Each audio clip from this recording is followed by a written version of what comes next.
Il y a des gens qui disent oui, bon, moi, ça c'est juif ou ça c'est israélien, alors que bon, évidemment, ce sont des romans comme les autres, donc ça peut concerner tout un chacun.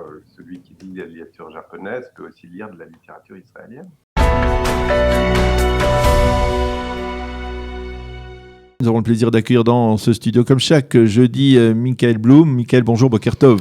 Boker Tov, Daniel. Alors, ce matin, vous avez choisi de parler des éditeurs, de l'édition en général et de l'édition, on va dire, des livres israéliens, des traductions de livres israéliens en France avec Gilles Rosier. Votre invité. Voilà, notre invité ce matin est Gilles Rosier. Gilles Rosier qui est le fondateur, co-directeur de l'édition, des éditions de l'Antilope à Paris. Alors, les éditions sont peut-être pas encore très connues en Israël, mais en France, elles font déjà beaucoup de bruit avec beaucoup de livres, notamment de la littérature israélienne. Et on reçoit Gilles ce matin pour parler notamment de son dernier ouvrage publié, un ouvrage israélien qui s'appelle Quitter Psagot de Jonathan Berg, dont Gilles va nous parler dans un moment. Boker Tov, Gilles. Bonjour, Boker Tov. Alors, je parlais donc de ce livre de Jonathan Berg, Quitter Psagot. Alors, est-ce que vous pouvez nous en dire quelques mots, nous expliquer de quoi il s'agit? C'est un récit, pas un roman. Et de quoi ça parle?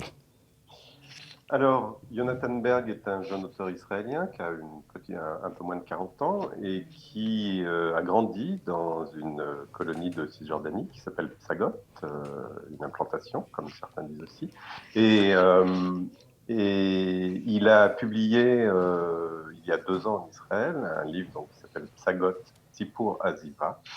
C'est-à-dire Psagot, récit d'un départ, hein, et que l'on a traduit en français sous le titre Quitter Psagot, où il raconte en fait de l'intérieur, puisque il a grandi à Psagot, de l'intérieur, comment s'organise Psagot, comment, notamment autour, c'est une implantation religieuse, donc autour notamment de la synagogue, qui est un lieu important, autour de la base militaire également. Comment est-ce que Psagot se trouve à 150 mètres de la capitale de l'autorité palestinienne, Ramallah, et donc comment est-ce qu'on voit et on ne voit pas les Palestiniens qui sont en face, comment on les sent, on les ressent, et parfois on refuse de les voir aussi. Mais c'est aussi un récit extrêmement intime, parce que c'est le récit d'un jeune homme qui, à un moment donné de sa vie, a considéré qu'il n'était pas en phase avec le lieu dans lequel il avait grandi et qu'il avait la nécessité d'en partir. Et à cet égard, c'est un livre extrêmement universel, outre la singularité d'être né dans ce lieu extrêmement singulier. Un récit très universel de quelqu'un qui décide qu'il n'inscrira pas sa vie dans le lieu où ses parents ont souhaité l'inscrire. Et à ce titre, c'est aussi un livre extrêmement touchant. Donc c'est à la fois très informatif, puisqu'on est dans l'implantation, et pour le public français, de toute évidence, c'est un livre très intéressant. J'imagine que pour une partie du public israélien aussi, puisqu'il y a beaucoup d'Israéliens qui ignorent largement la vie quotidienne d'une implantation de Cisjordanie, et en même temps, c'est un livre extrêmement touchant. Alors, ce qui est intéressant, c'est qu'en France, il n'y a aucun livre, quasiment, enfin très peu en tout cas, qui parle de la vie donc des habitants juifs des implantations de Cisjordanie. Et là, quelque part, comme il s'agit d'un récit poignant, un texte vraiment qui n'est pas anodin. Quel accueil vous avez reçu en France pour ce livre? Alors, pour l'instant, les lecteurs sont très enthousiastes. On a d'excellents retours de lecture de gens qui nous disent que c'est un récit extrêmement touchant. C'est très bien écrit, c'est très bien traduit par Laurence Sandrovitch également. En ce qui concerne les médias, pour l'instant, ça reste calme. Il y a notamment le journal communiste L'Humanité qui a fait un article dithyrambique. Et on attend pour aujourd'hui un grand article dans Le Monde des Livres. Et je suis curieux de voir ce que va en dire la journaliste. Donc voilà ce qui est de l'accueil. Moi, ce que je trouve très, très marquant chez Jonathan Berg, on a fait un Zoom avec lui la semaine dernière pour qu'il puisse converser avec ses lecteurs français. Et les remarques des lecteurs également, c'est que c'est pas du tout ce qu'on pourrait attendre. C'est pas du tout ni un panégyrique, ni une descente en flammes d'une implantation de Psagot et comme paradigme des implantations. C'est vraiment un livre extrêmement équilibré où il n'y a pas de jugement, il y a une connaissance de ce qui peut se passer, de quels sont ce qui innerve une implantation. Et, et Jonathan Berg disait, en fait, pour moi, ce qui est frappant, c'est que quand je suis à Psagot, je suis considéré comme un gauchiste, et quand je suis à Tel Aviv, je suis considéré comme quelqu'un de droite. Donc, et il le regrette, en fait, parce Ah. m'empêcher de prendre ma famille à Psagot, comme je suis à Tel Aviv ou à Jérusalem, et je ne peux pas m'empêcher non plus de pointer ce qui me dérange dans une implantation, et notamment la relation avec les Palestiniens. Donc, et il dit finalement la clé du conflit israélo-palestinien, ce serait peut-être que les deux parties prennent en compte le point de vue de l'autre. Alors, Gilles, vous avez publié, c'est le deuxième livre que vous publiez de Jonathan Berg, qui est assez connu en Israël et donc en France un peu moins. Mais vous avez publié d'autres livres de littérature israélienne. Et je me demandais dans quelle mesure on arrive à vendre de la littérature israélienne traduite en français aujourd'hui en France. Comment vous parlez finalement à vos lecteurs ou même aux libraires? Est-ce que tout le monde prend de la littérature israélienne? Est-ce que c'est l'accueil qui est réservé à vos livres, aux livres des éditions de l'Antilope, et plutôt c'est facile pour vous de vendre vos livres? Alors, bon, déjà, il faut dire deux mots sur la ligne éditoriale des éditions de l'Antilope. Nous publions des livres qui racontent quelque chose de la richesse et des paradoxes de l'existence juive en général. Donc, nous ne sommes pas focalisés sur la littérature israélienne, bien que celle-ci représente à peu près le quart de notre catalogue. Donc, c'est très important. Alors effectivement, au début, quand on a créé la maison, les gens s'imaginaient qu'on allait, certaines personnes, ceux qui ne nous connaissaient pas en tout cas, ont imaginé qu'on allait vraiment publier de la littérature communautaire, ce qui n'était pas du tout notre intention. Si on l'a appelé l'Antilope et non pas Moria ou un nom comme ça, c'est bien qu'on voulait faire passer le message de la littérature pour tous. Et non pas seulement pour les juifs. Ce qu'on remarque, c'est qu'on a un public non juif très important qui achète les livres de l'Antilope. Ce qu'on remarque aussi, c'est qu'il y a effectivement une partie du public et des libraires d'ailleurs. Il y a des libraires qui, parce qu'on publie la littérature israélienne, ont un peu de suspicion à notre égard. Mais une partie du public qui dit finalement ça ne me concerne pas. Ce qui nous empêche pas d'avoir de belles ventes par ailleurs, parce que la France est un grand pays de toute façon.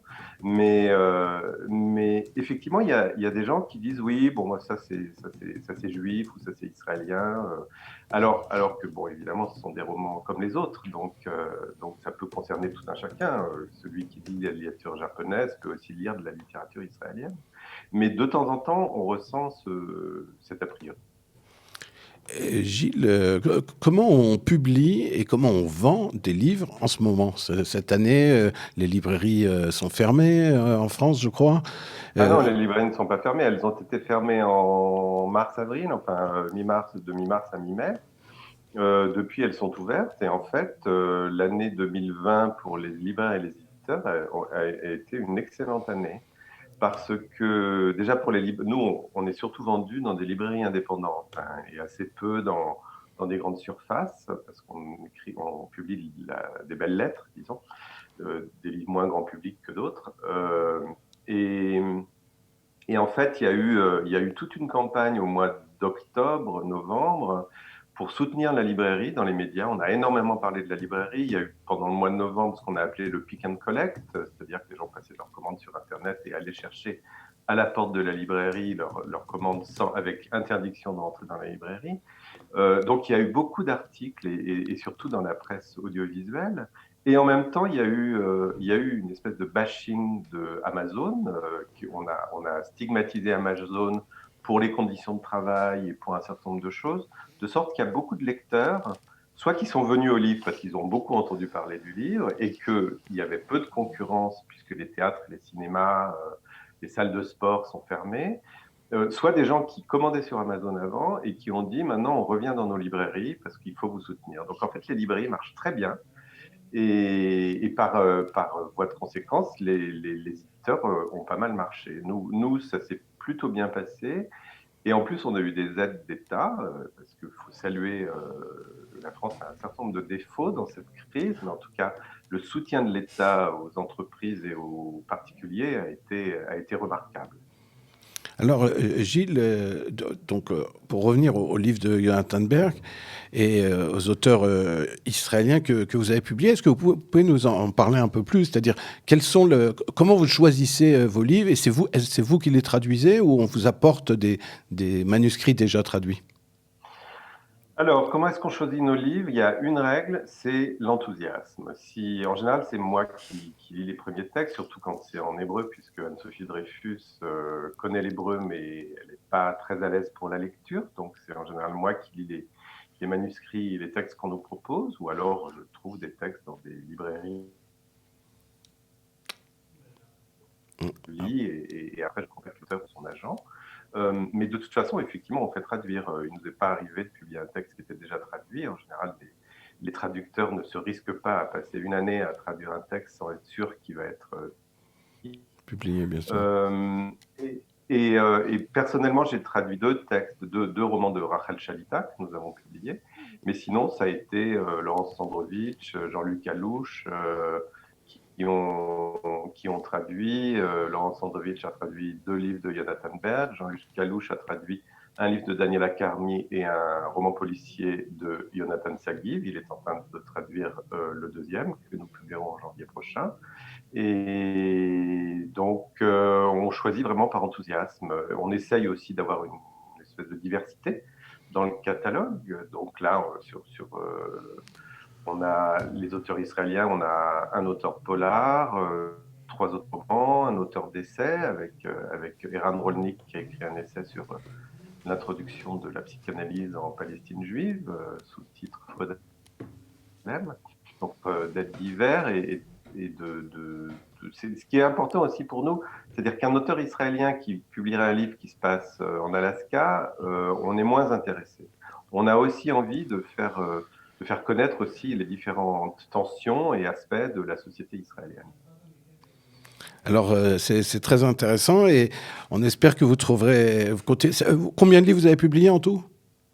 Nous en sommes à 25 et au mois de mars, nous créons une collection de poches qui s'appelle l'Antilope Poche et dans laquelle nous allons publier 5 livres de poche par an. Donc, l'Antilope grandit. Bonne chance à l'Antilope et on vous souhaite donc de la réussite pour la suite de cette merveilleuse aventure. Merci Gilles. Merci Michael.